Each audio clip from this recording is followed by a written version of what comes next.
आज दिनांक 5 मे. आजच्या प्रवचनाचा विषय अभिमान न धरता कर्तव्य कर्म करावे. मला कळत नाही असे वाटणे ही परमार्थाची पहिली पायरी आहे. आपण अभिमानाने मला सर्व समजते असे मानून जगात वावरत असतो. खरोखर अभिमानासारखा परमार्थाचा दुसरा मोठा शत्रू नाही.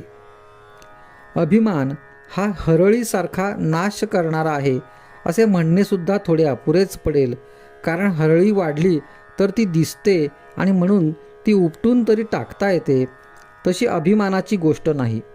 तो दिसत नाही आणि म्हणून तो केव्हा आणि कसा डोके वर काढील याचा पत्ताच लागणार नाही. चित्तशुद्धीच्या मार्गात मोठी धोंड कोणती असेल तर ती अभिमानाची आहे. आणि स्वतःच्या कर्तबगारीने आपण त्याच्या तावडीतून सुटू असे म्हणणेही वेडेपणाचे होईल. त्याच्या कचाट्यातून सुटण्याचा मार्ग म्हणजे सद्गुरूला अनन्य भावे शरण जाऊन अभिमानाच्या तावडीतून सोडविण्याबद्दल त्याची सतत प्रार्थना करणे हाच होय. चित्तशुद्धी झाली की शेताची मशागत पुरी झाली असे म्हणायला हरकत नाही. पुढे प्रश्न बी उत्तम असणे जरूर आहे. उत्तम बी कोणते हे कदाचित आपल्याला समजणार नाही, परंतु फळ चांगले कोणते हे सहज समजते. आता असे समजा, जी फळे गोड लागली त्यांचीच लागवड केली तरी पण पुढे असे अनुभवाला येते की काही काळ लोटल्यानंतर कालमर्यादेप्रमाणे ते झाड मरते आणि अर्थात फळे मिळायची बंद होतात आणि त्यामुळे मन कष्टी होते. यावरून असे दिसते की आता गोड लागलेली फळे ही कालांतराने दुःखालाच कारणीभूत होतात.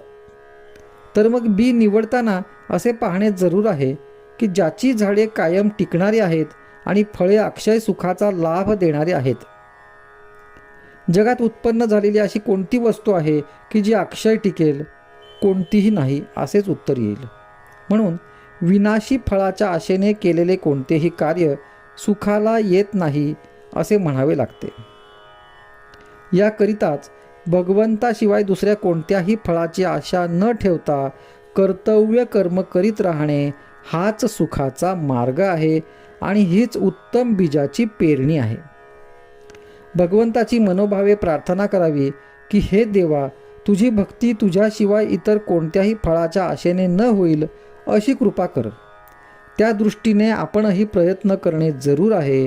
ज्याप्रमाणे किडके आणि चांगले एकत्र झालेले धान्य आपण सुपात घालून पाखडतो आणि किडके धान्य बाहेर उडवून लावून मागे उत्तम धान्य शिल्लक ठेवतो, त्याप्रमाणे भगवंताची भक्ती करता करता भगवत प्राप्तीशिवाय इतर होणाऱ्या इच्छा काढून टाकण्याचा क्रम ठेवावा.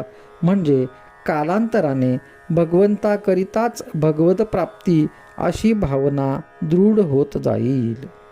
आजचा सुविचार: खरे सुख हे कायम टिकणारे पाहिजे.